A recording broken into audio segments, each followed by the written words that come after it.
In the year 2150, humanity had reached the zenith of its technological prowess. Colonies on Mars and the Moon thrived, and space travel had become as routine as air travel once was.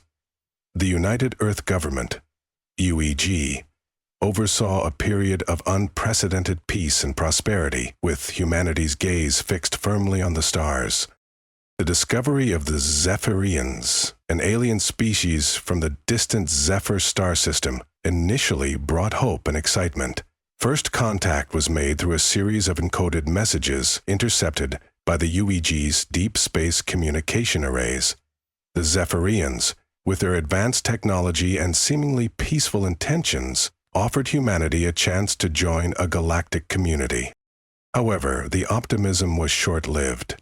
Within months of establishing diplomatic relations, the Zephyrians launched a surprise attack on the Martian colonies. Their advanced weaponry and superior spacecraft caught the UEG off guard, leading to devastating losses.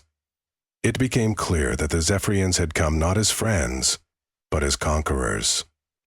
Captain Elara Thompson, a decorated veteran of the UEG Space Defense Force, was tasked with leading a team to defend Earth and uncover the true motives behind the Zephyrian invasion. Alongside her were Dr. Lyra Patel, a brilliant astrobiologist, and Lieutenant Kai Chen, a skilled pilot and tactician. Together, they embarked on a mission that would determine the fate of humanity. Captain Elara Thompson stood on the bridge of the UEG's flagship, the Astrius, her eyes fixed on the holographic display before her. The image of the Martian colony, now a smoldering ruin, hung in the air like a grim reminder of the new reality they faced. The Zephyrians had struck without warning, their advanced technology decimating the colony's defenses in a matter of hours. "Captain, we've received a distress signal from the moon base," Lieutenant Kai-Chen reported, his voice steady despite the tension in the air. "They're under attack." Elara's expression hardened. "Set a course for the moon. We need to evacuate as many civilians as possible." As the Astrius accelerated towards the moon, Dr. Lyra Patel approached Elara, her tablet displaying a stream of data. "Captain, I've been analyzing the Zephyrian communication patterns. There's something unusual about their language structure. It's almost as if they're hiding something within their messages." Elara glanced at the data, her brow furrowing. "Keep digging, Lyra. We need every advantage we can get." Upon reaching the moon, the Aetius engaged the Zephyrian forces in a fierce battle. The alien ships, sleek and agile, darted through space with an almost organic fluidity. Elara's crew fought valiantly, their training and determination pushing back the invaders long enough to evacuate the remaining colonists. As the last shuttle docked with the Astrius, Elara received a priority message from UE Command. The Zephyrians had issued a demand: surrender Earth or face annihilation. Back on Earth, Elara and her team convened with the UEG Council to discuss their next move. The council chamber buzzed with a mix of fear and determination as holographic displays showed the extent of the Zephyrian threat. "We cannot surrender," Elara stated firmly. "But we need to understand why they're doing this. Lyra, what have you found?" Lyra activated a holographic display showing a complex web of Zephyrian communications. Their language is multi-layered, with hidden meanings embedded within seemingly innocuous phrases. "I believe they've been planning this invasion for a long time, using their peaceful messages to gather intelligence." Kai leaned forward, his eyes scanning the data. "But why attack us now? What's changed?" Lyra hesitated before continuing. "I think it has something to do with their home system. There are references to a great decline and a need for new resources.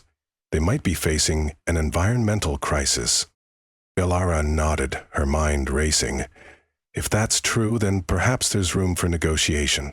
But first we need to show them that Earth won't fall easily."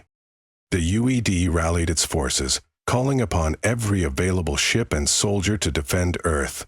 Elara, Kai, and Lyra led the charge, their strategies informed by Lyra's ongoing analysis of Zephyrian communications. The battle raged in Earth's orbit, a symphony of explosions and energy blasts lighting up the night sky. Elara's tactics proved effective, catching the Zephyrians off guard with unexpected maneuvers and coordinated strikes. Yet, the aliens' technological superiority remained a formidable challenge. As the Astriad engaged the Zephyrian flagship, Elara received a sudden communication request from the enemy commander.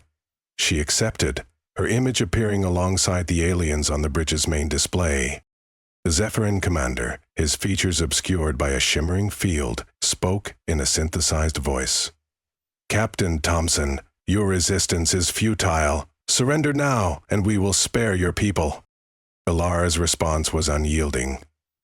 "We will never surrender our home, but we are willing to discuss a peaceful resolution.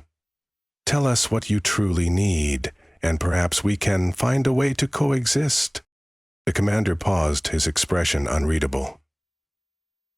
"Very well, we will cease hostilities for now. But know this, our need is great, and our patience is not infinite." With a fragile ceasefire in place, Elara and her team worked tirelessly to uncover the truth behind the Zephyrian invasion. Lyra delved deeper into the alien communications, uncovering fragments of their history and the environmental catastrophe that had befallen their home system.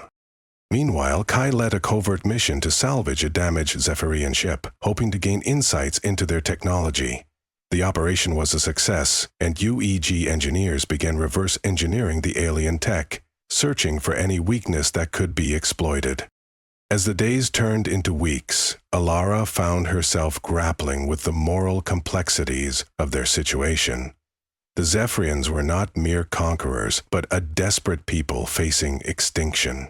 Yet, their methods were brutal and unforgivable. She knew that any lasting peace would require understanding and compromise from both sides. The breakthrough came when Lyra deciphered a crucial message detailing the Zephyrians' true intentions. They sought not to conquer Earth, but to use its resources to save their dying homeworld. With this knowledge, Elara proposed a daring plan to the UEG Council. Offer the Zephyrians a partnership, sharing Earth's resources in exchange for their advanced technology and a promise of peace. The Council was divided, but ultimately they agreed to Elara's proposal. A diplomatic envoy was sent to the Zephyrian flagship, led by Elara herself. The negotiations were tense, but both sides recognized the necessity of compromise. In the end, an agreement was reached. The Zephyrians would receive the resources they needed, while humanity gained access to their advanced technology. Together, they would work towards a future where both civilizations could thrive. As Elara stood on the bridge of the Astriads, watching the Zephyrian ships retreat from Earth's orbit, she couldn't help but feel a sense of hope. The road ahead would be challenging, filled with uncertainty and potential conflict. But for now, humanity had taken its first steps towards becoming a truly interstellar civilization, forged in the crucible of war and tempered by the promise of peace.